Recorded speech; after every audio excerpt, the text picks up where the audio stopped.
As folks are signing on, we invite attendees to introduce yourself and put your school in the chat if you would like. We are also encourage you to have a Zoom background or gear from your HBCU and represent that way as we get started here.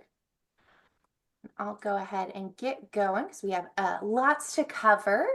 Before we begin, I'd like to note that the views expressed in today's event do not necessarily reflect the official policies of the Department of Health and Human Services, nor does the mention of trade names, commercial practices, or organizations imply any sort of endorsement by the U.S. government. I'll take a moment to ensure that everyone in the audience is ready and comfortable with the technical aspects of this webinar. As you can see, we have ASL interpreters joining us today, and we also have closed captioning enabled. If you need any additional tech support, I am your tech host, Olivia Itigo, so feel free to reach out in the chat and I'll try to get your questions answered. And with that, I will pass things over to our host for today's event, Dr. Laura House. Dr. House is the External Engagement and Equity Officer for the 988 Crisis Behavioral Health Coordinating Office at SAMHSA. And I will turn it over to her. Thanks so much, Olivia. Welcome, welcome, welcome. And thank you, everyone, for joining us this afternoon for our session two, our second session, 988 Call for the Culture, HBCU National Initiative. We have a great program planned for you today. And I want to just briefly go over the agenda and then turn the program over to our leadership just to give you some welcoming remarks. We're going to have welcome remarks from our leadership, and this will be followed by a really special letter that we want to share with the group that our 988 director will read, followed by just the purpose of this initiative and this webinar today. And then we want to share a video with you, a 988 overview video, and then a presentation on the 988 Bayou Classic campaign that the Louisiana Department of Health did in conjunction with a couple of HBCUs in Louisiana. And then we have a special guest that will share some inspirational words with you, Dr. Jay Barnett. And then finally, we're going to hear from our key partners and then have a closing call to action and some next steps. And so with that, I want to turn it over to my director and the lead for the 988 and Behavioral Health Crisis Coordinating Office at SAMHSA, Monica Johnson. Thank you, Laura. Thank you so much. Good day, everyone, and thank you for joining us today. I am so excited and honored to launch 988's Call for the Culture National HBCU Initiative with you all today. First, I'd like to thank my team and our division for Crisis Services and Transformation for working closely with our partners at the African American Behavioral Health Center of Excellence and HBCU LEAP to lead this incredible effort. This work is close to our hearts here at the 988 and Behavioral Health Coordinating Office at SAMHSA. Fun facts, Jill Mays, the director of our Division of Crisis Services Transformation, is currently enrolled in a doctoral program at Morehouse School of Medicine.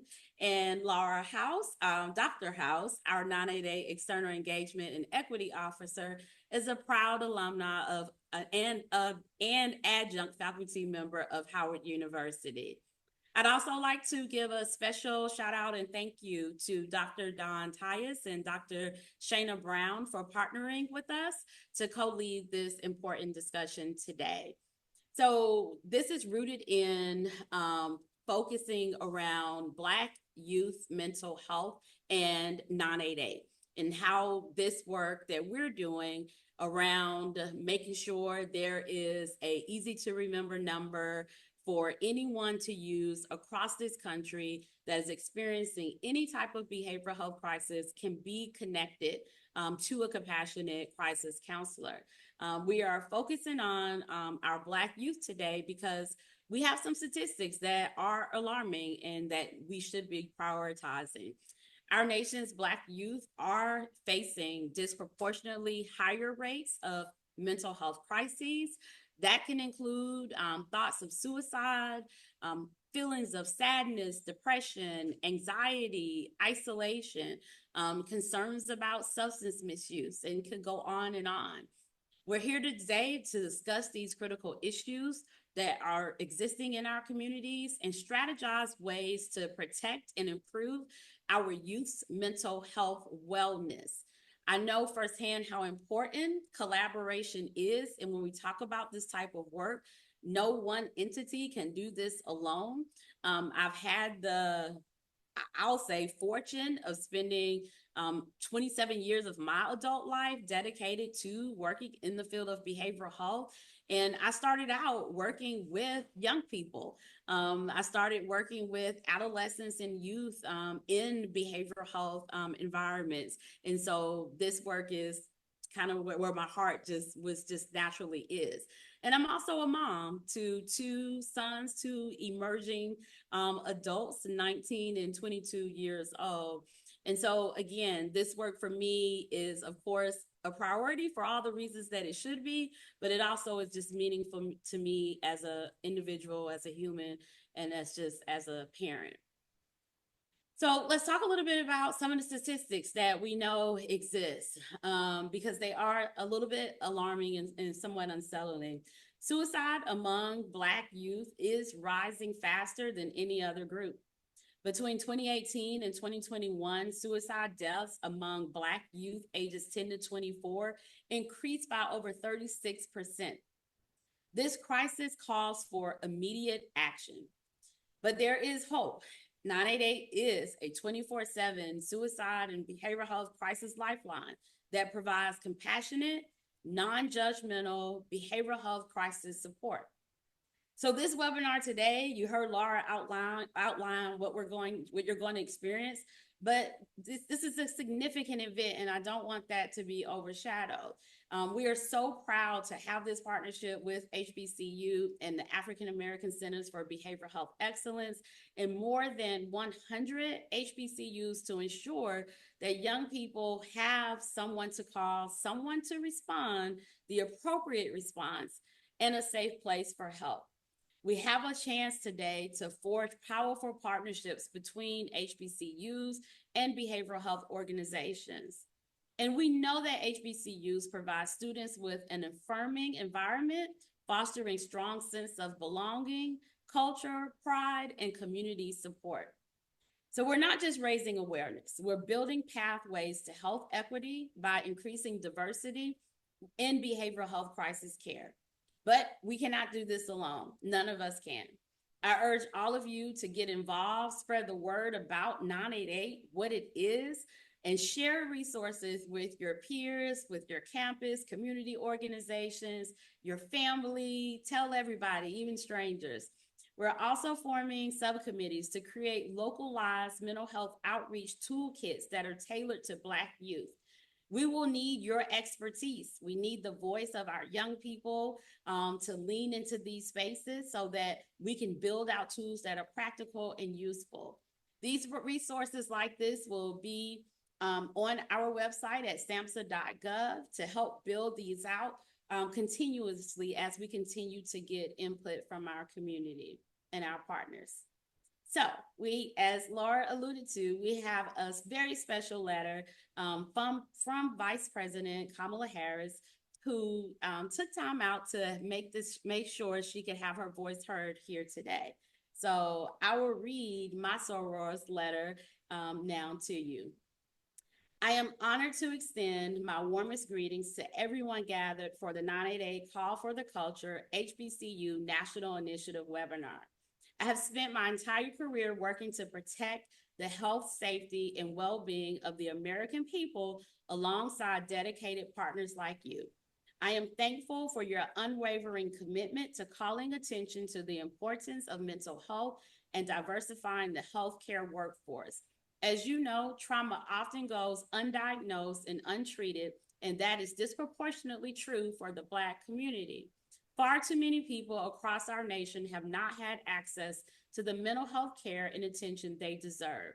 President Biden and I stand with you in the fight to provide everyone with the mental health support they need to thrive. We have successfully enacted the single largest investment in student mental health in history, expanded access to affordable and high-quality healthcare, invested in the 988 Suicide and Crisis Lifeline, and issued a call to action for young leaders to consider entering the mental health profession. While we have taken historic steps, there is still much more work to be done. As a proud alumna of Howard University and HBCU, founded on the principles of equality and service, I am committed to continuing this work as we build an even brighter future for students, the Black community, and all Americans. Thank you all for your leadership. May this event encourage you all to continue bringing awareness to this critical issue. I send my best wishes. So, as we work to strengthen mental health resources and build partnerships through this initiative, Vice President Harris's words serve as both an inspiration and a reminder of the crucial role HBCUs play in shaping our future leaders. Let's come together, let's spread the word, tell a friend about 988, and build a movement across HBCU campuses and communities that prioritizes mental health wellness. Once again, thank you for coming, and I look forward to hearing from our speakers. Now, it is my pleasure to introduce to you my boss and SAMHSA's Deputy Assistant Secretary and our 988 Executive Sponsor, Sonia Chasten. Thank you so much. Good afternoon, everyone, and thank you for joining us. And thank you, Monica, for that introduction and your wonderful leadership on this effort. I'm honored to join you today for the launch of this really incredible initiative. And it's just exciting to see all the names popping up and all the institutions popping up. Even in a Zoom, I can feel the energy that's already growing in this room. I'd like to start by thanking our 988 office, along with our partners at the African American Behavioral Health Center of Excellence and HBCU LEAP for bringing us all together. Today's discussion is about more than mental health. It's about building partnerships between behavioral health organizations and HBCUs to create outreach strategies that improve Black youth and young adult mental health outcomes. It's about working together to build a more equitable mental health system that truly supports and uplifts everybody, especially communities that have been chronically underserved. SAMHSA's mission is to reduce the impact of mental illness and substance use across all communities, including Black communities, and with equity serving as its core principle, a very key point of our 2023 to 2026 strategic plan. It's one of the pillars of that plan. It's at the center of our work so that everyone, regardless of race, ethnicity, or background, has access to the care that they need. We know that members of racial and ethnic minority groups, especially youth, face unique challenges that require culturally informed support. As Monica just mentioned earlier, we are really seeing some staggering numbers. Nearly half of young adults aged 18 to 25 had either a mental illness or a substance use disorder in 2023, and nearly 10% of Black youth had serious thoughts of suicide. These are really concerning numbers as we see this issue of suicidal thoughts inching up in the African American youth community. The numbers demand action. And that's why SAMHSA is committed to forming partnerships and awarding funding that helps reverse these trends, including the work that we are doing with this national HBCU initiative. By investing in HBCUs, we're building a future where mental health care is more accessible, equitable, and tailored to the needs of Black youth and communities. We're also focused on building a diverse and culturally informed workforce that reflects the communities that it serves. And this is a big and important piece of the work that we are doing as we see the workforce get strained even further by the increased demands. We're just seeing a very big gap there. With this initiative, we're not just raising awareness, we're really taking action. I encourage all of you, students, HBCU leadership, and community members to engage with this mission by participating in this multi-year initiative. Join us in creating resources like localized mental health toolkits to spread awareness of 988 within your community. Together, we can reduce barriers, build trust, and make mental health care a priority for all communities. Thank you for your commitment to this important work. Thank you for being here this afternoon. Let's continue to work together. I know this is going to be a really motivational session. There was one this morning that people are still talking about. So I hope it is as meaningful and gets you guys inspired to really help us get this word out and make a difference. Thank you so much for all that you are already doing. Thanks so much, Sonia. We're now going to have some words from some opening remarks from Congressman Troy Carter from Louisiana. And he's going to join us by video to give some remarks. Hello, everyone. I'm Congressman Troy Carter, and I proudly represent Louisiana's 2nd Congressional District. I'm honored to be a part of the 988 Call for the Culture webinar. Mental health is extremely important, and ensuring that everyone has access to mental health care and the support they need is one of my top priorities in Congress. Data from the CDC shows that while the overall suicide rate for America's youth is trending downward, it is unfortunately increasing for Black adolescents. This is deeply concerning, and it's why open and honest conversations like this one, focused on mental health within HBCUs and the Black community, are so important. We must work together to raise awareness, provide support, and create safe spaces for our youth to express themselves and seek help without fear of stigma. I'm committed to doing my part to make this a reality. I hosted a panel at the Congressional Black Caucus Foundation's 53rd Annual Legislative Conference about the importance of supporting mental health, especially on HBCU campuses. I also introduced the Mental Health Workforce Act to increase the number of culturally competent mental health providers so that every person, no matter their background, can receive care that meets their unique needs. Mental health is just as important as physical health, and no one should suffer in silence. Together, we can ensure that no one ever feels alone. Remember, 988 is the calling code for National Suicide and Crisis Hotline. You're never alone. There are people ready and available to support and care for you. Thank you for all that you do, and enjoy the rest of the webinar. And may God continue to bless you and guide you as we together demonstrate that mental health can be fixed. You're not alone. And remember, it's okay to sometimes not be okay. We all have those days. Together, because you are not alone. God bless you. Hello, everyone. Thanks so much. Thanks so much, Monica, Sonia, and Congressman Carter, for your inspiring and heartfelt words, your tireless and unwavering work and commitment to truly make a difference. We appreciate you. Now on to my assignment, which is to share with you the purpose for the webinars and for the larger 988 Call for the Culture initiative. You've heard a number of statistics. The research is clear, and it points to this alarming reality that suicide rates have increased among Black youth and young adults. Here's another statistic that I want to share with you that should raise your attention as well. Between 2002 and 2020, the research indicates that the suicide rate among Black youth ages 10 through 17 increased by 144%. Did you hear me? Over an 18-year period. Sure, I can. Between 2002 and 2020, the suicide rate among Black youth ages 10 to 17 increased by 144%. This is alarming. This is concerning.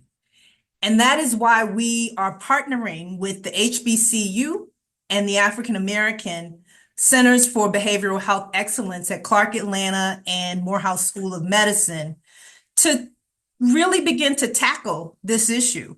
Now, we've already been doing some work that I want to acknowledge at SAMHSA in our Center for Mental Health Services, under the leadership of Brandon Johnson, and Dr. Belina Shaw has been contributing to that to address the Black youth suicide issue and crisis. But we want to do even more through this initiative. And we have some clear goals for this initiative, a few that I wanted to share with you as I set the context for why we're here today. First, we want to address the Black youth and young adult suicide crisis. We want to increase awareness of 988 as a resource and the 988 and the crisis continuum, which is someone to call, someone to respond, and a safe place for help among HBCU students and HBCU communities.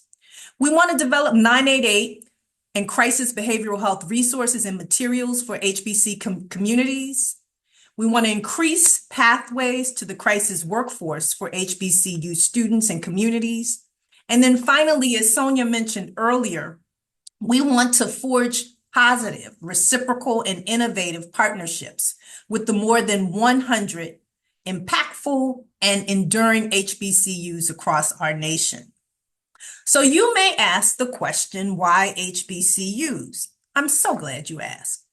Title III of the Higher Education Act of 1965 defined an HBCU as a school of higher learning, accredited and established before 1964 with the primary goal or mission of educating African Americans, but always open to educating others as well, and to enriching the lives of not just African Americans, but America as a whole. We know that HBCUs are historic, dynamic, powerful, resilient, authentic, and ideally positioned institutions and gateways to Black youth, young adults, and the Black community. HBCUs have excelled because of their unique focus on rigorous education and academic programs, history, preparation of students for leadership and life after graduation, and culture. Now, you might also ask, why the name 988 for the culture? Well, first, we know that call and response is an important tradition in African American culture, both religious and musical practices. And it's where a leader initiates a phrase or a call, and the group responds with a refrain or response, creating a back and forth dialogue. We see call and response as a mechanism that fosters community, inclusivity, and shared expression. So we're borrowing from this tradition, and we're calling on our collective HBCU communities to partner with us to help tackle this critical issue of Black youth and young adult suicide and mental health and wellness together. The initiative plans to tap into the popular traditions and excitement of HBCU homecomings, classic football games and seasons, and graduations in the coming year to build our momentum. Our overarching message in all of this, our overarching message is that mental and emotional health in the African American community is a shared social responsibility, passed down through ancestral connections, and a call to 988 in times of crisis is indeed a call for the culture. As the African proverb states, sticks in a bundle are unbreakable. So now I'd like to introduce you to our 988 Call for the Culture Planning Committee. First, I'm pleased to introduce to you Jill Mays, who's the Division Director for Crisis System Transformation at SAMHSA in the 988 office. Next, I have the pleasure to introduce to you Dr. Dawn Tias, who is the Director and Principal Investigator of the African American Behavioral Health Center of Excellence and the Southeast Addiction Technology Transfer Center at Morehouse School of Medicine. I'm also pleased to introduce to you another one of our partners for this initiative, Dr. Sheena Brown, who is an assistant professor at the historic Whitney M. Young Jr. School of Social Work at Clark Atlanta University. And she also serves as the director of the Historically Black Colleges and Universities Center for Excellence in Behavioral Health. Next, I want to take a moment to introduce to you another one of our members, Charles Jenkins, who is the program manager at the HBCU Center for Behavioral Health Excellence at Clark Atlanta University. And I have the privilege of introducing Pilar Jackson next, who serves as the Training and Technical Assistance Program Manager at the African American Behavioral Health Center of Excellence at the Morehouse School of Medicine. Also want to acknowledge our intern, our second year graduate student intern from the Howard University School of Social Work for her great support. Brianna Cushenberry. And now we want to take a moment to share a video with you on 988, just so that you have an understanding of what it is, how it works, how it can help. Suicide does not see race, does not see ethnicity. It happens in every single race, ethnic population that exists. It is increasing, and we need to come together to actually make a difference. The greatest impact would be just having a heart for people, just knowing who you're talking to, getting to know that person, and basically not trying to solve their problem, but trying to get them to see that it's not as bad as they think it is.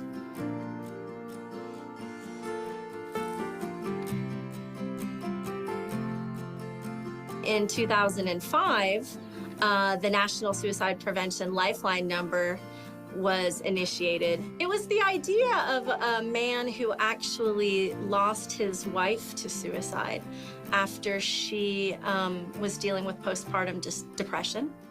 And it was his vision that people would not have to search for the local number in their community to call. 988 is built on that same foundation. So now the big thing that we all have to remember, like when we're providing services to folks in crisis, is that crisis is completely self-defined. If you're wondering if you should call, you should probably call.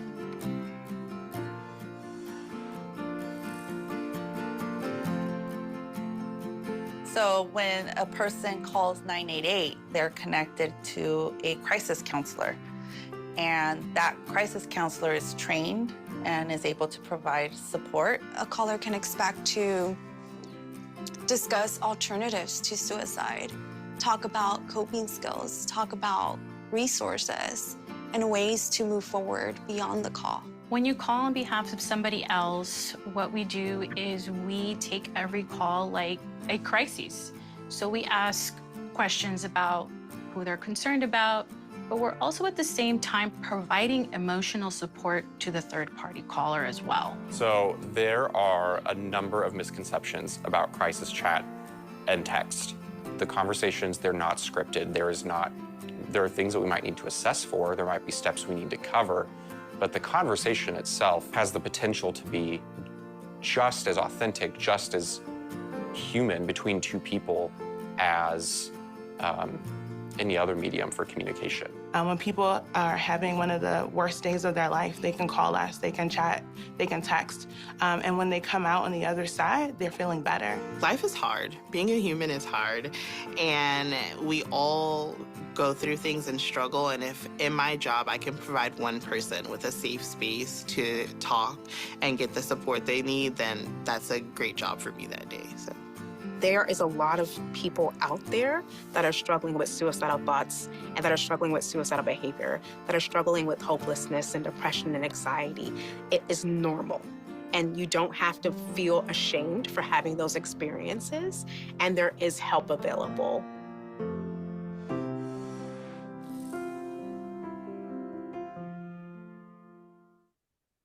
Wonderful. Suicide.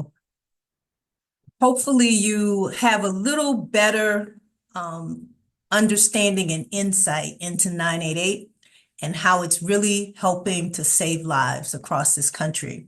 Now, I would be remiss if I didn't do a couple of things. Well, two things in particular. One is to acknowledge all of the wonderful HBCUs that I see represented here. I see Oakwood, and I see Langston, I see Howard.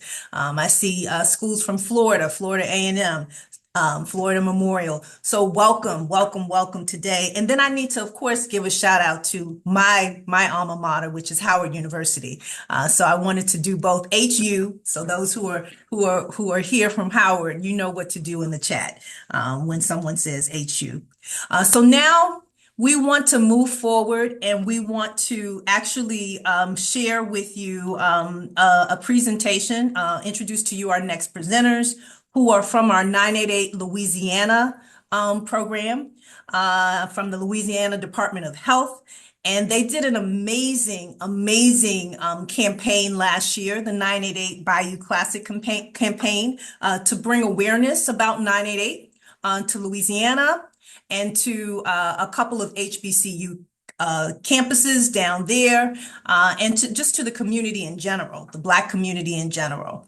So let me just quickly introduce the team and then turn the presentation over to them to share their initiative.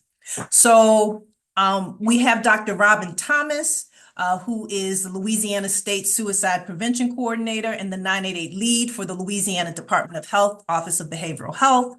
We also have Tanja Miles, who serves as a community engagement advisor for the Huntsman Mental Health Foundation and the CEO of Set Free Indeed. She leads initiatives to eradicate mental health stigma, promote access to care, and draws on her extensive personal and professional experience.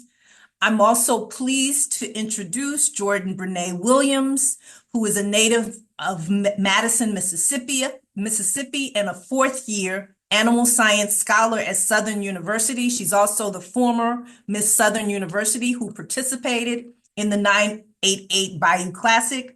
She maintains a 3.5 GPA and plans to pursue her Juris Doctor degree with a focus on entertainment law. And then finally, we have Dr. Rudolph Ellis, the Vice President of Student Affairs at Grambling State University. He's held multiple positions in academia and in the community.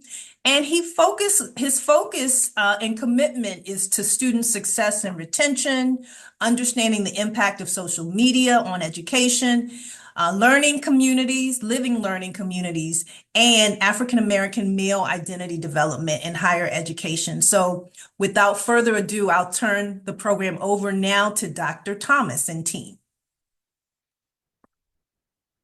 Thank you, Dr. House. Today, I will share some of our work on the Louisiana 988 Public Awareness Campaign to reach students at HBCU. So thank you so much again for that introduction. It's an honor and pleasure to be here today. Next slide. Next slide. I'm actually going to advance a couple here. Next slide. Next slide. Next slide. There we go. There we go. Okay. So this slide shows multiple creatives that were specifically developed for the Bayou Classic campaign. All ads from the creative suite, they performed well. The jersey ad with 988 on the back of the football player's jersey was seen most by people. The Queen's ad with Miss Southern University and Miss GSU, and the ad with the Grambling State University dance team member had the most engagement.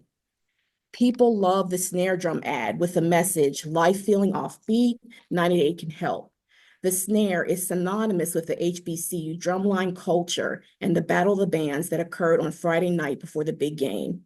Next slide.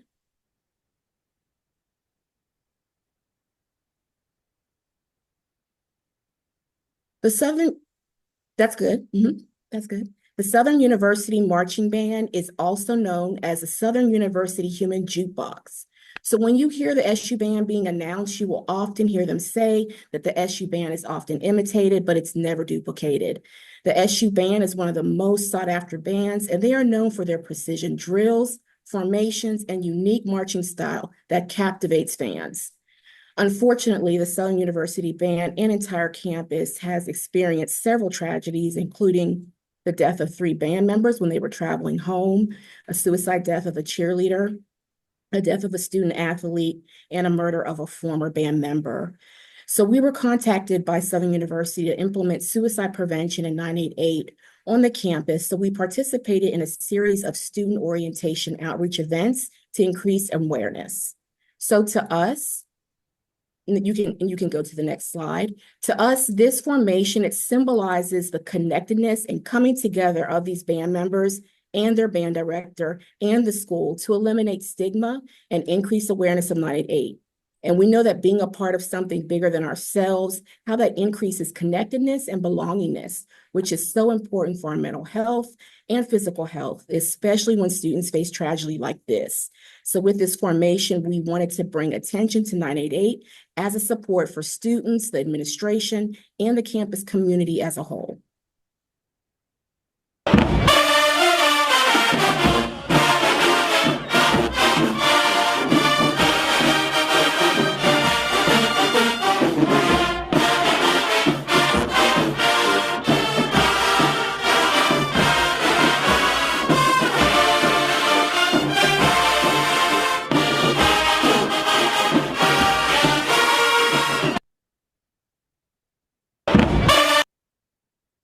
And we know how important it is to hear the voices of youth and young adults. So Tanja Miles had healing circles with the students, and they also had short interviews with some of the SU band members. And they wanted to share strategies about how they protect their mental health and also promoting 988 as a resource.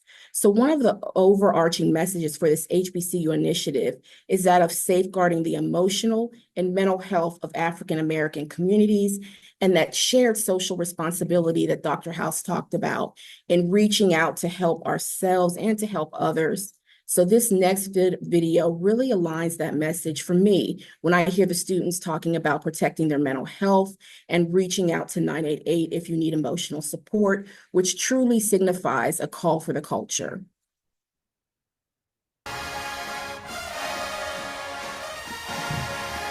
To protect my mental health, I like to listen to music and go on walks and just try to clear my mind. I like to just go home, turn off all electronics, go on Do Not Disturb on my phone, and just sit there and prepare for the next day. I read my Bible app every morning, and I also read daily affirmations just to make sure I stay motivated in my day-to-day. To protect my mental health, I just take little breaks during stressful situations and realize where you are and what you're doing, and reevaluate the situation from a different angle. I like to journal, listen to music, and go on walks. The scenery really uplifts me. I personally listen to music, I read books, I give myself affirmations to know that I'm going to be okay, and I know that I am better at defeating my mental. Please call 988 if you're struggling with mental health or you need someone to talk to.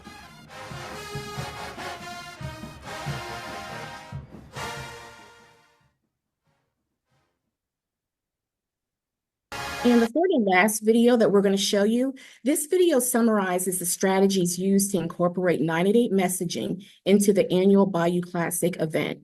So for this campaign, in an effort to give precedence to Black audiences and emphasize awareness of the 988 helpline, efforts targeting the Bayou Classic attendees were strategically activated prior to, during, and after the Bayou Classic events. For years, experts have sounded the alarm on a growing mental health crisis among young people. Between 2018 and 2021, the suicide rate among Black youth rose by more than 36%, increasing faster than any other racial or ethnic group. This is exactly the kind of challenge Louisiana's 988 helpline was built to address, and why the Louisiana Office of Behavioral Health has prioritized outreach to historically Black colleges and universities. Partnerships included those with local community leader Tanja Miles and Southern University and A&M College. Together, they collaborated to build awareness of Louisiana's 988 helpline through Southern's renowned band, the Human Jukebox, and fabulous dancing dolls. The Louisiana 988 campaign also strategically aligned with the Bayou Classic, a premier rivalry football game between Grambling State University and Southern University, a cultural touchstone for HBCUs. The effort reached thousands through branded items thrown during the Bayou Classic Thanksgiving Day Parade and an activation space at the Bayou Classic Fan Festival, all of which was amplified through geo-targeted digital ads on Facebook, Instagram, and programmatic channels. The campaign also made a powerful in-stadium impact with LED banners, a commercial on the Superdome Jumbotron, and 988 messaging across Bayou Classic's digital platforms. Campus ambassadors like Miss Grambling State University, Miss Southern University, and a Grambling State University dance team member were featured in campaign ads. The Bayou Classic campaign was met with significant success. Digital ads garnered over 500,000 views, leading to more than 600 direct visits to Louisiana988.org. Another 1 million impressions were delivered through in-stadium placements. As the efforts to increase awareness of 988 moves forward, the Louisiana Office of Behavioral Health continues to prioritize outreach to HBCU students. These initiatives will keep 988 top of mind throughout the school year. Together, we are building a stronger, more supportive future for young people across Louisiana. If you or someone you know is in need of immediate emotional support, call or text 988. Together, we can make a difference. And at this point in the presentation, it's my pleasure to turn it over to Tanja Miles, who is a partner in this work, and she'll share her important role in the Bayou Classic campaign and the expansion of student outreach initiatives. Hey guys, what's good? So I'm so grateful to be a part of this amazing collaboration. We know that prayer changes things, but so does collaboration and partners. And for this big endeavor, it took a lot of community partners. And I just want to say thank you to everyone. When I first had this vision, it came with working for the Huntsman Family Foundation, where we wanted to donate scholarship money for the band in hope that they would be brand ambassadors for mental health for students around the country. So we did just that. And so, but prior to then, we had already been working Set Free Indeed at the university doing healing circles in the student union and had already formed a relationship with the Southern University Human Jukebox Marching Band. Behind me, you'll see Kobe Kelson. He is one of the brainchilds and the leaders behind everything that you're going to see that happened, on the yard and with the band. He's one of the band babies, and everything that we did was led by the students, and they had a lot of input in that. Since then, we have raised over $200,000 for scholarships. That's through the Huntsman Family Foundation, and then and then $90K for swag and for other things, so the band could just march forward and help other students that's on their campus and across the country. So there's nothing like pictures. So let me show you the work that we've done in the last year in 2 minutes. Next slide, please. So we started off as Set Free Indeed as being one of the sponsors of the Bayou Classic with our community partners that you will see. We did some amazing activations and also some inside things at inside of the Caesar Dome. You can go to the next slide. As you can see, we had the Saints cheerleaders, Jada, who's one of our interns who helped us with this work. She was out there. And as you can see, we had the branding front and center at Fan Fest, where Lou Boosie, our own born and raised in Baton Rouge star, was out there doing his thing. And I shared the stage with him, pushing hope and letting people know that you're not the only one, and a message about 988. Next slide, please. And so as you can see in the dome, we had some amazing things going on. The video that you see on top was produced by Kobe, and all of those students are students that are in the band and part of the Omegas. And as you can see, the goal was to talk about 988 and to protect your mental health. Again, collaboration is key. The Huntsman Family Foundation, NAMI, the 988 Louisiana team, LDH and OBH. And of course, you see Dan Gillison with NAMI. He was in the building. And so we kept that party going. So even after the Bayou Classic, we moved to the Super Bowl, the Huntsman Family Foundation. We did major activations at the Super Bowl where we talked about 988, where we took our band babies with us, and we were able to share the stage with millions with JB, who is an amazing friend and partner. And so we talked about 988, and you're not the only one. Next slide, please. So here we are on stage telling people that, you're not the only one. We had the branding there. Matter of fact, after the band babies got off stage and did that thing with Kirk Franklin and so many others, of course, you got to feed college students. So that's what we did. Next slide, please. And again, shout out to JB and everything that he's done for us. And as you can tell, You're not the only one in the 988 message, and Vibrant and NAMI was right there with us. And so what we did, we continued to do things. We just didn't do a one and done. So far, we've done over 150 healing circles, activations. Yes, I'm in my feelings is something that we have done with Southern for many years, and it's always impactful. Encouraging students to take care of their mental health and protect their mentals. Next slide. So yeah, again, we're all about that life, LIFE, living in freedom in every day. And so even with the band babies, again, they're brand ambassadors. So here they are on the state capitol when we want to make sure that 988 was on all student, um, all of their information that they had when it came to, them on their lanyards. We pushed that information out, their student IDs and all that stuff. You see that they were there. And then we wanted to get the Omegas involved. And so we got with them.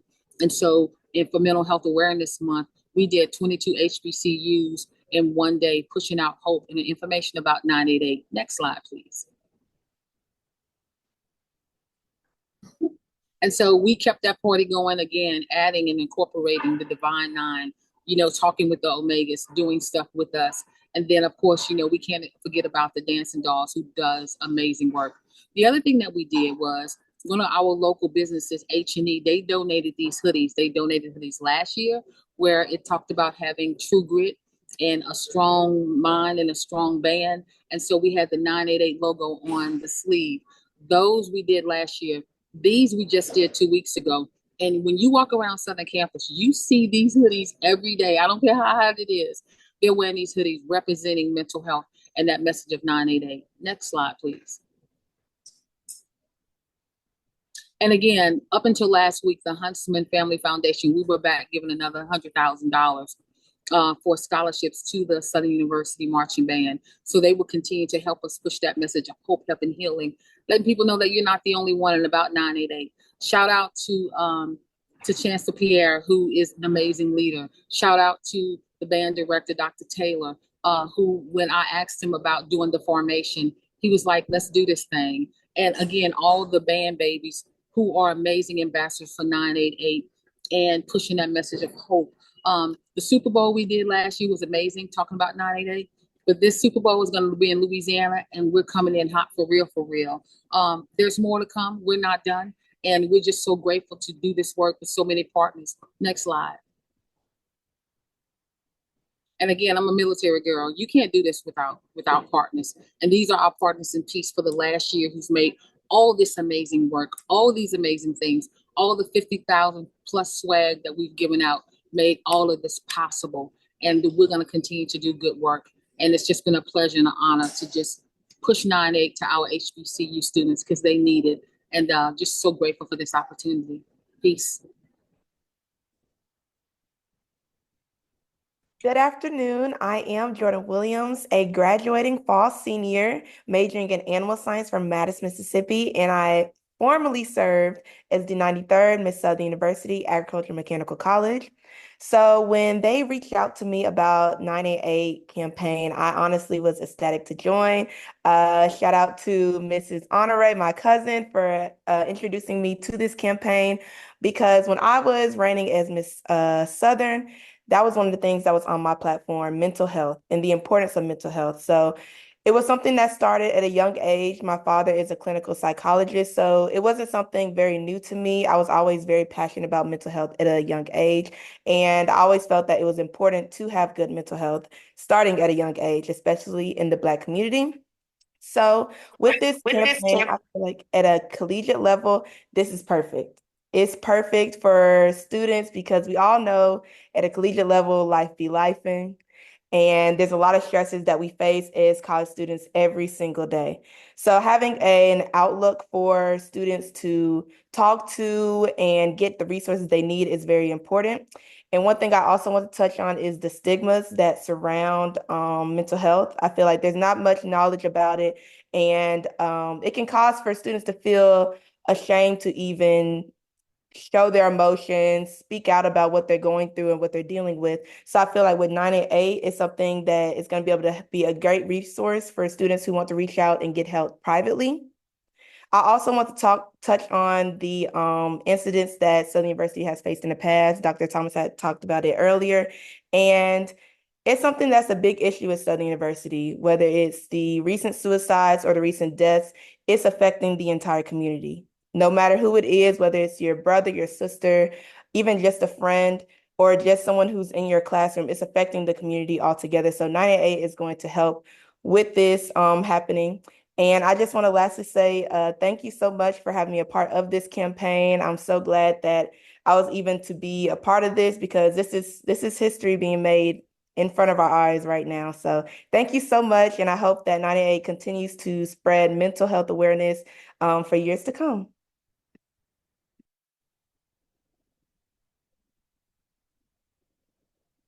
Thank you, Jordan. No, I want to just give a clear idea from the administrative point of view, and it's very easy to appreciate all the good work that has been done, but it's important as well for us to link the administrative perspective.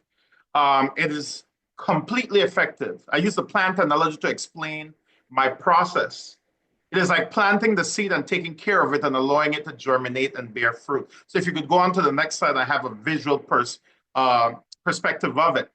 Not only is it a unique program that provides financial and budgetary benefits for those engaged in student health, student emotional well-being, but it several aspects that are beneficial for institutional assessments, which I think is important. For those that are SACS accredited or SACS driven, this allows you to have completely measurable benchmarks. And I have several of them that are listed. So if you could go on to the next slide. And they're as follows. It allows for immediate access to crisis support. And it allows you to save a lot of money when you're using the crisis support that this offers. Reduction to stigma health. And one of the key things that I embrace with this is that many of the student leaders were receptive to be spokespersons for it. It promoted mental awareness. It increased the utilization of campus mental health resources, which again is powerful on its own, and it allows us to continue to gain financial support where it's most needed. It allowed us to collaborate with the Department of Mental Health and allowed us to open ourselves to many grant opportunities available that support mental health and suicide. If you go to the next slide, it supports the diverse student population. 988 caters to all students, and it was very welcoming. And this from Ms. Grambling as well, who was, again, had it on our platform and was a proponent. And it's something that we're continuing on campus. It causes a reduction in suicide rates. Similar to Southern, we had several incidents that occurred years prior. So just to provide proof that changes are being made to address these issues, this allows data to provide for support in whatever we're doing. I like that it's confidential and anonymous. It offered, which I think is significant, peer support training, which allows students to be engaged, which is a major component for those who have to prepare items for SACS. And of course, it offers a plethora of resources and coping skills that align with SACS benchmarks, NASPA objectives for those who are in student affairs, and of course, for counselors that are on the line, it aligns with the ACCA benchmarks. Thank you.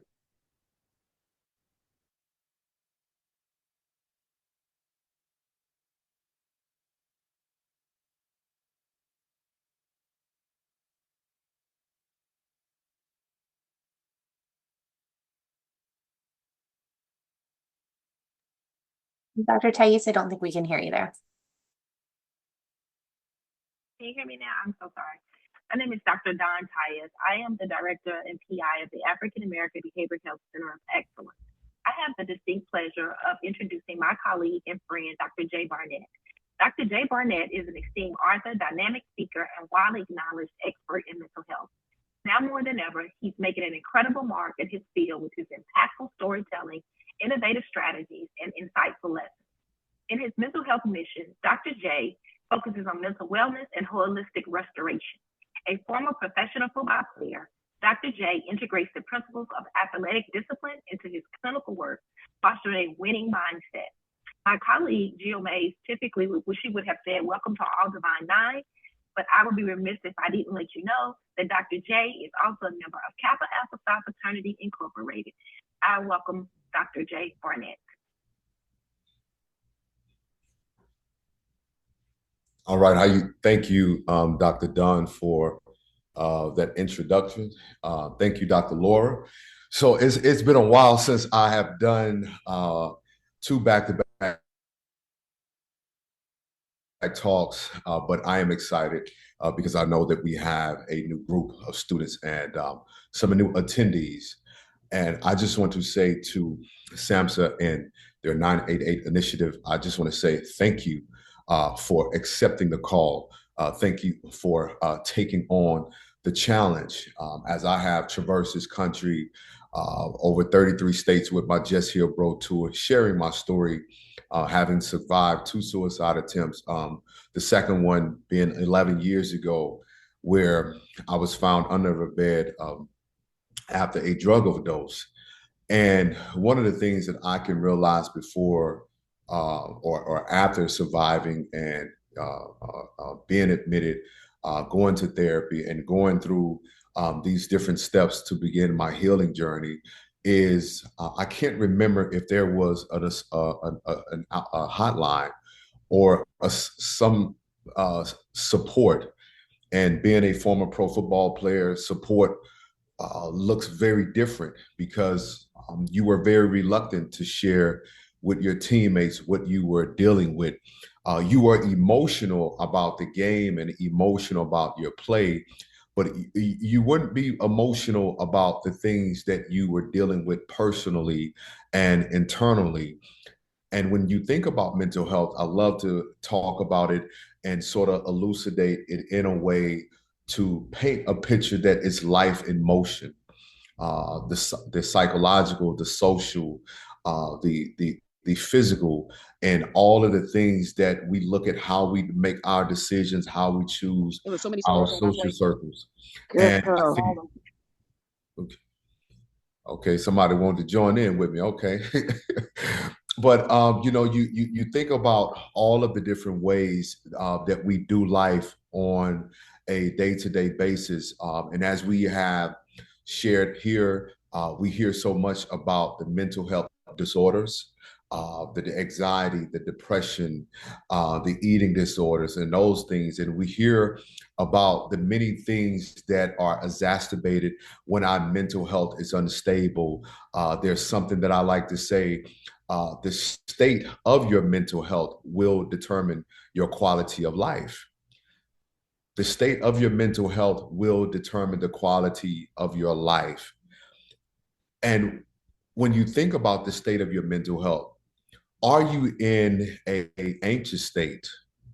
Are you in a state where you have developed a insecure attachment, or your abandonment issues, or your enough about that shirt, that whole one for me.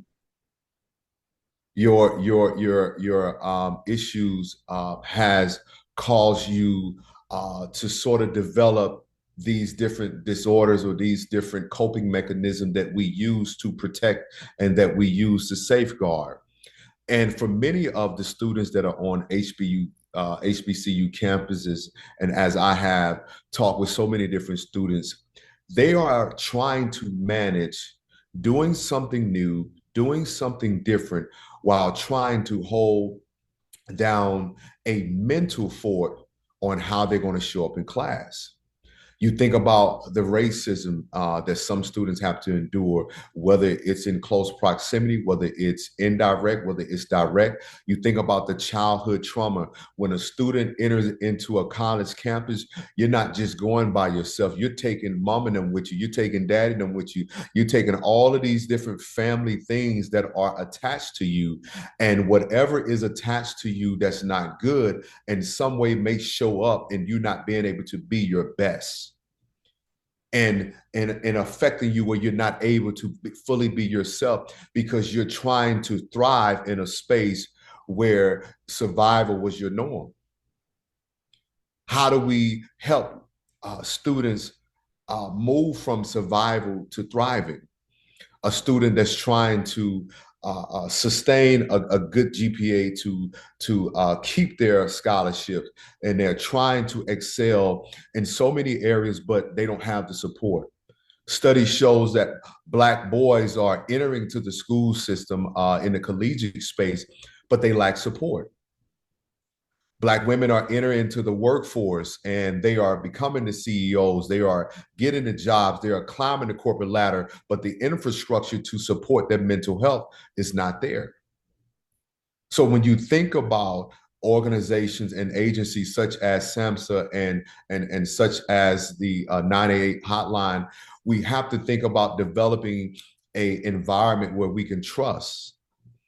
And I think this is what this is about for the HBCU national initiative, is establishing trust that I see you, Black boy. I see you, Black girl. I see you. I see the things that you're carrying, and you're trying to climb this mountain while having all of this emotional and mental baggage while still trying to adjust to a new norm. Because we don't talk to students about the transition that they have to make from high school to college. And we just say, go and be. have to go to Florida And not realizing that you can't go and be effective if you don't have the proper tools. If you don't have the tools that are effective, that when you begin having a mental health challenge, you understand what is it that you need in that moment. That I need to pick up the phone and be able to call somebody. I need to be able to touch a resource and say, I'm not doing well today. I need to be able to connect with a circle or with the community to say, hey, I'm not okay today, and I don't have it. And what I want to leave you with is this: it's okay to not have it. I think as many of us can give ourselves grace, but more importantly, give ourselves the permission to say, I'm not going to be my best today. I think that would help us, because most of us are trying to outrun, we're trying to outperform, and we're trying to outdo trauma. And let me tell you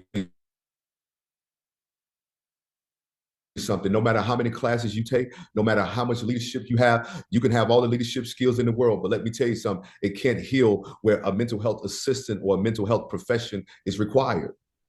So to the young people that are watching, it's okay to connect to those resources, and it's okay to connect with people that you trust, because not all safe spaces are safe. And what I love about SAMHSA and what they're doing is they are establishing safe spaces for our children to be able to enter into that space with people that look like them, with people who understand their social economic, people that understand the contextual background that they have, because my Blackness won't look the same if I'm from LA. My Blackness won't be the same if I'm from the East Coast, because we're not monolith. But you having the space to say, this is my story, but I'm trying to shift the narrative. And the only way to shift the narrative is to have a space where you can unpack and you don't find yourself in a crisis. Because people don't die by suicide because they're trying to die. Oftentimes they're trying to end the pain. And I want to ask you a locating question: where's your pain? What is the area that you need to give attention to? When you go to the doctor, the first thing he does is he asks you, where does it hurt? And if you can't identify where it hurts, it makes it difficult for him to treat you. So as we are galvanizing and as we are constructing these different models, it's imperative that these spaces that we are creating today are effective and efficient for those who need it. Because it wasn't until I realized that I had spent year in the NFL, college football, 2 years in arena football, and realized I had never seen a Black male therapist. I'd never seen a Black man talk about crying. I'd never seen a Black man talk about emotions, because I grew up in a family of men who felt that crying was not part of being a man.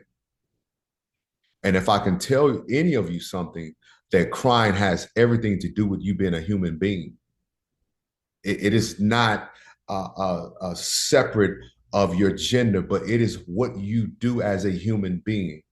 And what I'm hoping that comes out of these things and these spaces that we're creating, that our Black kids begin focusing on being rather than doing, that you are a human being, that that you should always be where your feet are planted, that'll minimize your anxiety, that you cannot control what's ahead and you definitely can't control what's behind, but you have control over what's in your present. And what is in your present is being able to locate yourself to say, how do I feel in this moment? And being able to make a responsive decision rather than a reactionary decision. I made a reactionary decision 11 years ago because I didn't want to deal with the pain. I didn't want to, I didn't want to address those father wounds because football gave me a way out. It was an outlet. It was how I coped. And for some people, it may not be sports. For some people, it may be they got to smoke, they got to drink, they got to do different things and other ways to anesthetize the pain.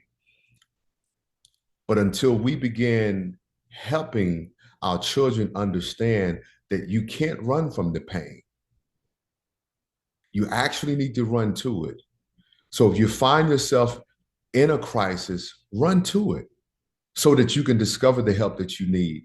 And the 988 is such a great opportunity. And I'm going to close with this.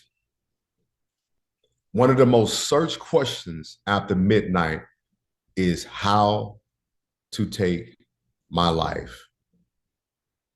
One of the most searched questions in the engine after midnight are questions that people are asking: how to die quietly. How can I take my life without pain? So that tells me that the later it gets, people are in their silos, they're quiet. And if you deal with the voices, you begin to hear the voice of silence, which has a voice, believe it or not. And if you're not careful, you can succumb to that if you don't know that there's help available.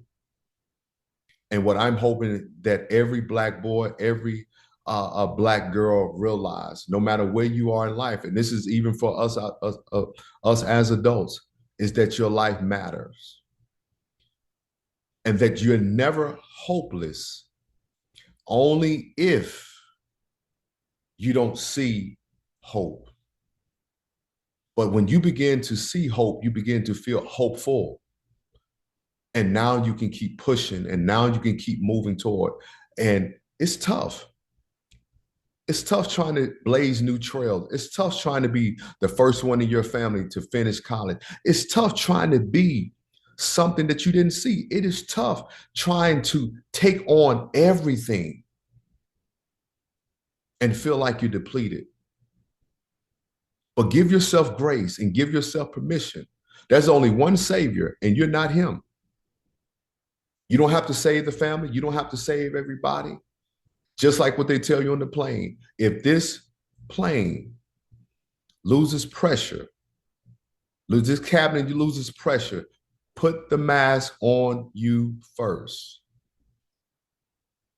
You cannot save anyone else until you begin saving you. So I hope something that I've said in this talk, I wanted to be brief. Know we are on a strict time schedule, but man, know that your life is valuable. I've been so blessed to travel this country. I don't know if my mom would still be alive today had I succeeded with my attempt, because I'm her only son. And so every chance I get and every opportunity that I get to share my story. I love to talk clinical. I love to talk, the different terminologies, those things, but I have a lived experience.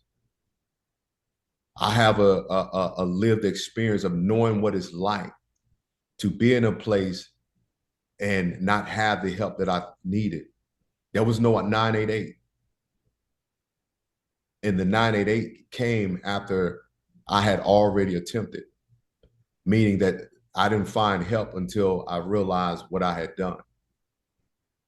So I hope that you are encouraged, and thank you again to SAMHSA, and thank you again for the 988 initiative, and to Dr. Dunn and Dr. Laura for allowing me to speak briefly. But please know that your life is valuable.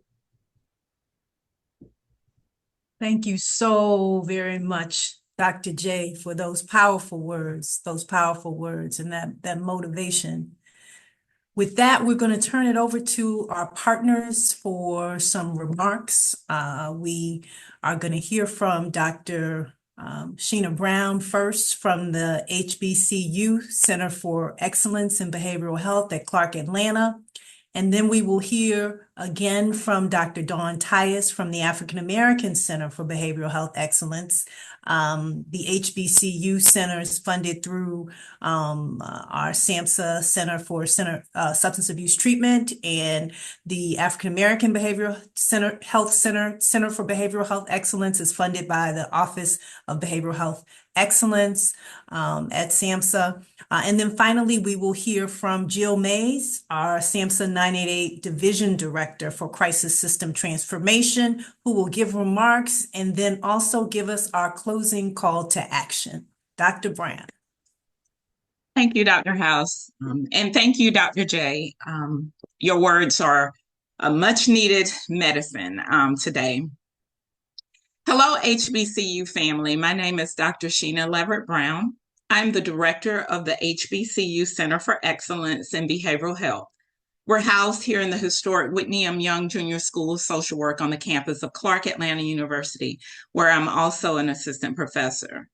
I am a CAU alumna, so greetings to my fellow Panthers who are on the call, and greetings to my sorors of Zeta Phi Beta Sorority Incorporated and our Divine Nine family who I've seen chatting away in the chat.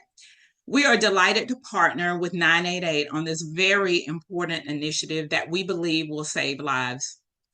The HBCU Center for Excellence in Behavioral Health is a SAMHSA-funded initiative that has been present on the campus of Clark Atlanta University since 2018, working to recruit students to careers addressing mental and substance use disorders, and supporting graduate students in their training in preparation for those careers. First, it was held in the School of Education as HBCU Cares from 2018 to 2023, and now in the School of Social Work. We are in our second of 5 years of funding, operating a new project called HBCU LEAP, Leadership in Education, Awareness, and Preparation. We aim to raise awareness with undergraduate students on HBCU campuses of the multiple pathways to a career in behavioral health. We also aim to address the behavioral health workforce shortage by increasing the number of graduate students prepared to practice upon completion of their degrees. And finally, our signature project over the next 4 years, we are enhancing student retention by supporting our graduate student leaders who are enrolled in behavioral health programs across the HBCU network by matching them with a mentor in their discipline in our pre-career Footsteps Mentoring Core. So why is this project important? I've been a social worker for over 30 years, and prior to joining the Academy, I enjoyed a successful career as a behavioral health provider myself, and I'm getting out of that. These statistics on Black youth suicide that many of my colleagues have shared before me are alarming alone, but combined with the behavioral health workforce shortage that is predicted by 2036, they are devastating. Our work must be centered on the development of culturally responsive and diverse behavioral health workforce to address this need. Many scholars believe that these alarming statistics are in part due to some of the lingering effects in our communities. the ongoing stigma of mental illness and mistrust of our healthcare systems, but also a lack of culturally competent providers who, for example, would understand that representation matters and who would understand and consider that a symptom like depression, a key factor in suicidality, and typically characterized by sadness or isolation or depressed mood, might look differently in a Black youth or other non-white youth. This is important work, and we invite you to learn more about us by scanning our QR code here. To go to our website, there you can have access to our community and social media handles. Thank you for joining us today, and now I'll turn it back over to Dr. Dawn Tyus.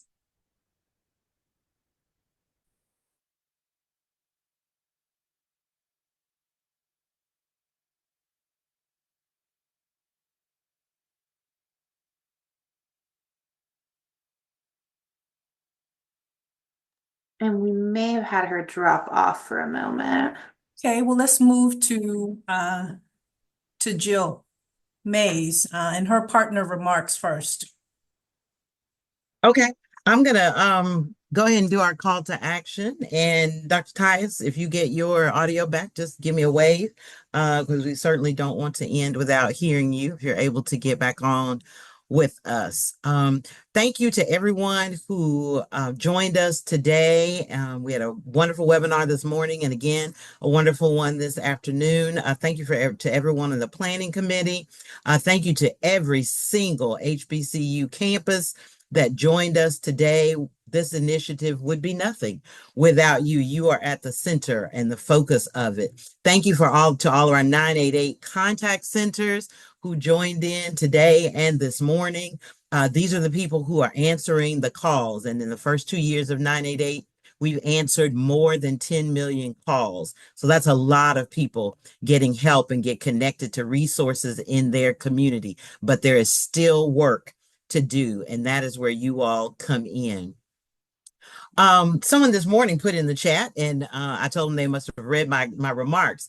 They mentioned the word Ujima, and Ujima is the third principle, if you're familiar, of Kwanzaa, which is a commitment to active and informed togetherness on matters of common interest. And I think we can all agree that Black youth suicide and mental health and mental wellness are matters of common interest to us. And the word Ujima, it's a recognition and a respect for the fact that without collective work and struggle, progress is impossible and freedom unthinkable. The principle of Ujima supports the fundamental assumption that Black or African American is not just an identity, but it's also a destiny and a duty and a responsibility. In other words, our collective identity in the long run is our collective future. There's a need and an obligation for us as self-aware and committed people to shape our own future with our own minds and our own hands and share together in its hardships and benefits. The collective responsibility, this is the foundation of our 988 Call for the Culture HBCU initiative. You saw earlier, next slide, please. You saw earlier, or you heard about the data around Black youth suicide. The numbers are astounding. And if you look at the graph, what we're seeing today is that overall, the rate of youth suicide is going down, but not in the African American community. Our youth are still dying, preventable deaths, and there's something that we can do about that. And if you just do the math based on the numbers in the slide, in a year's time, 1,401 Black youth died by suicide. That's 1,401 future doctors, future lawyers, builders, pastors, artists, activists, athletes, educators, researchers, presidents, mothers, and fathers who are no longer with us. And that deserves a moment of respectful silence.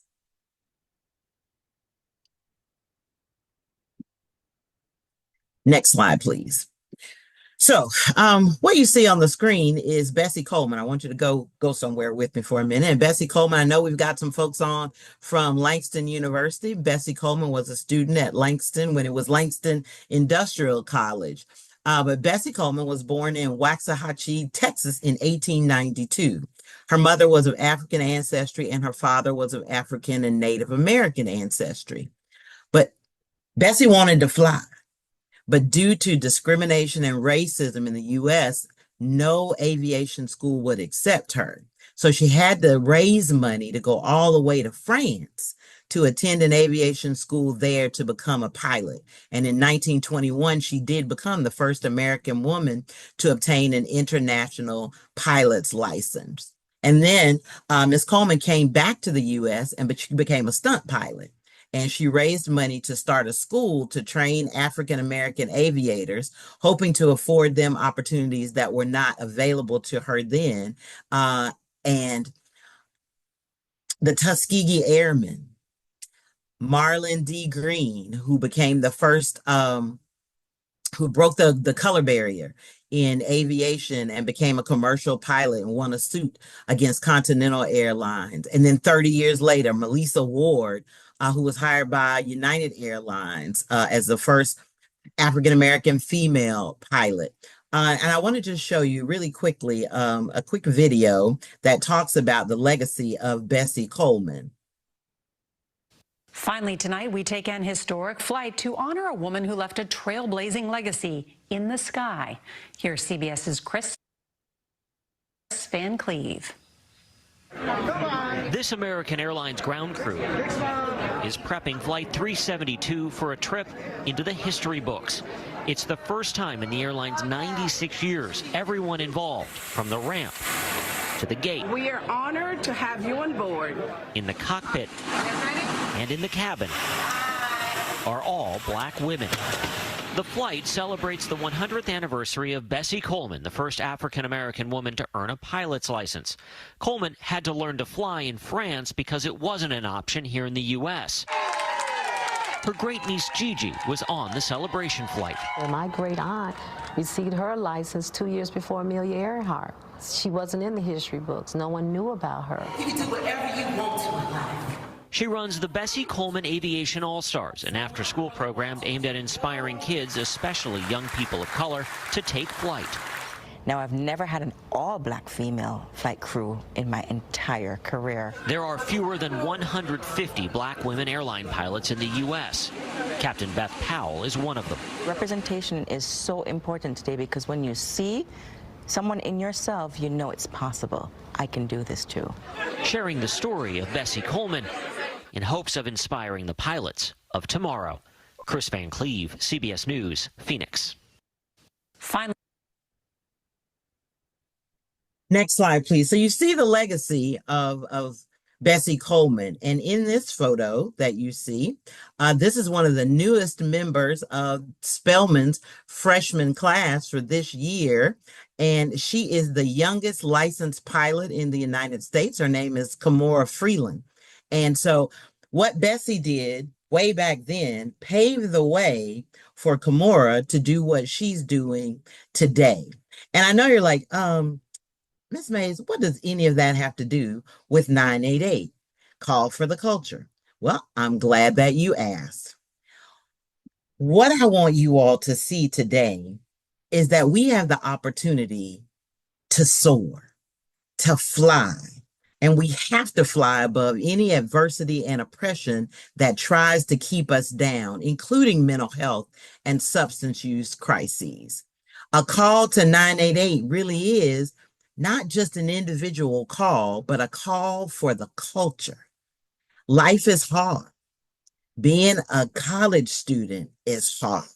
We heard Miss Southern say, life be lifing. And as a grad student at an HBCU today, I can attest to that. Life be lifing. And being Black in this country can be hard, but tomorrow needs every single one of us.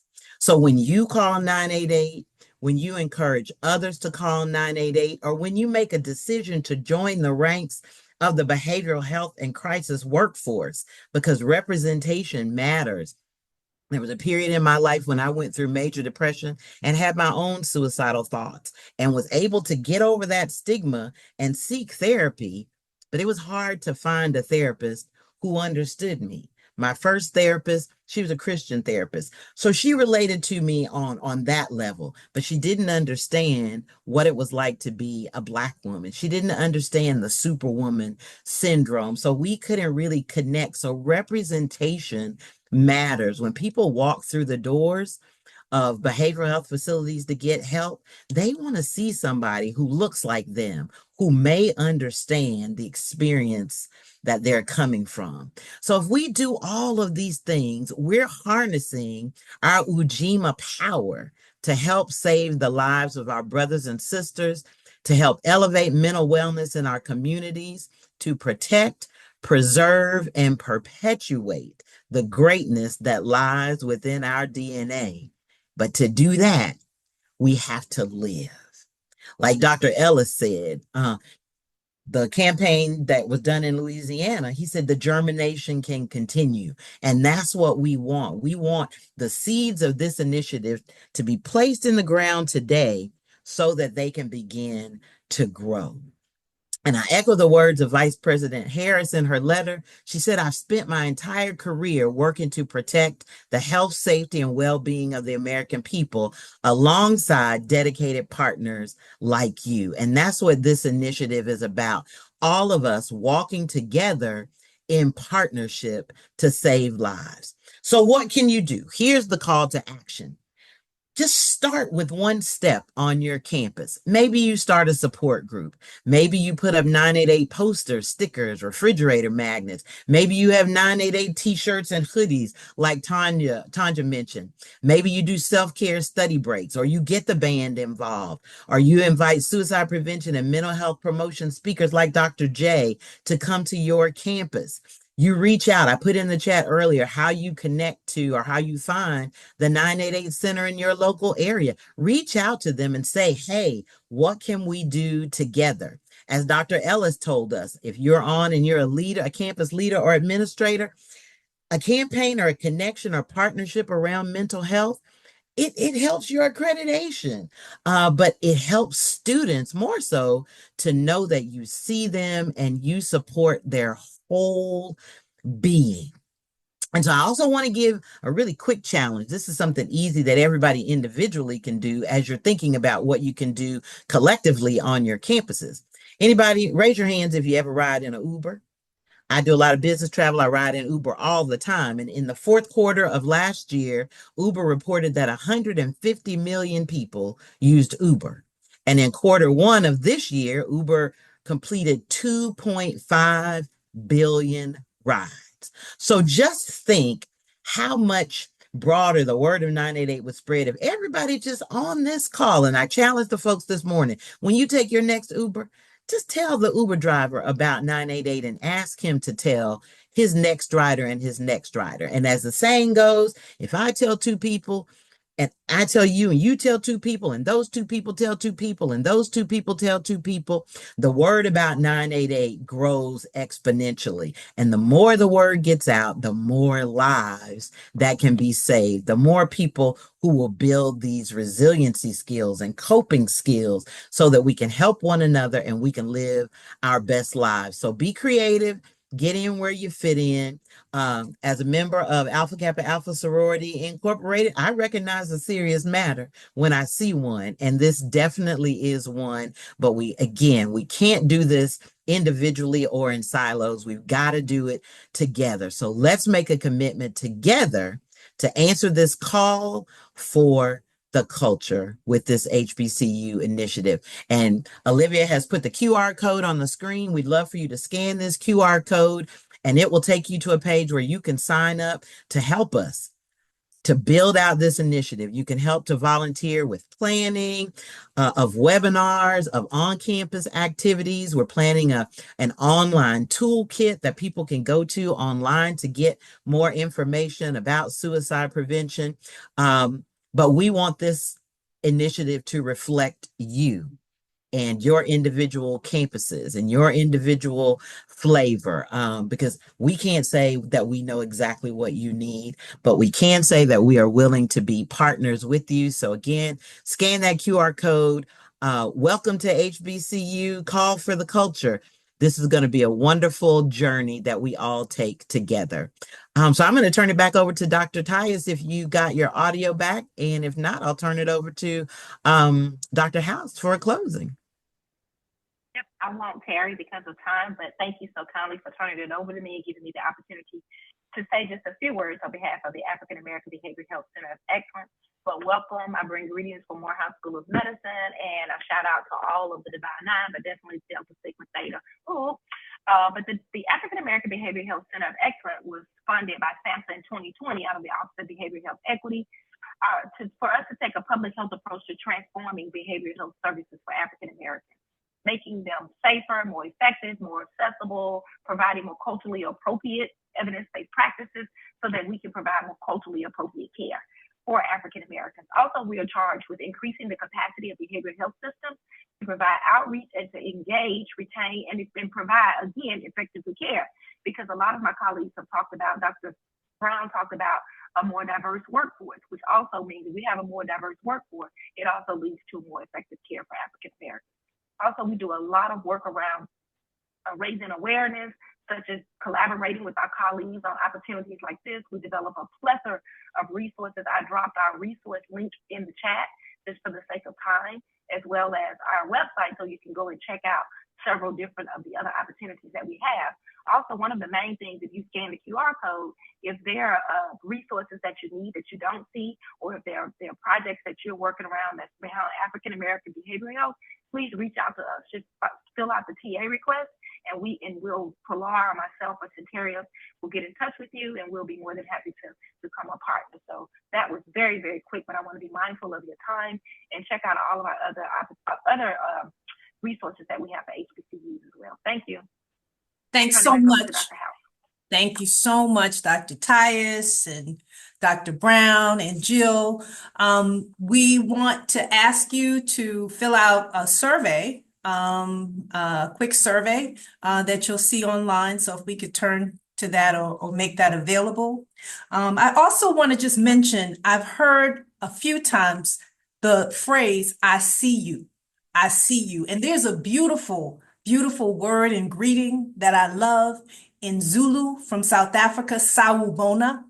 I see you. I see your dignity. I see your worth. You hear it in South Africa when you are there, people saying Sawubona.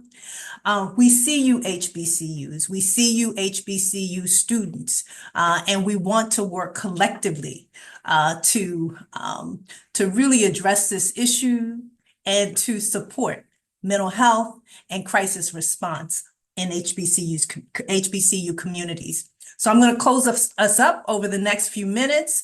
As I mentioned, there's a survey here. Please fill it out. Our crisis TTAC, that is our Technical and Training Assistance Center for 988.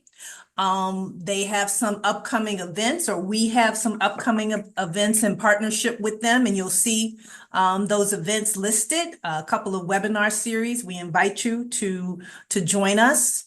Next slide, please. And now we just want to thank you. We want to thank you for attending and for being a part of the solution. We want to thank our partners, the two centers. Thank you so much. Thank you so much.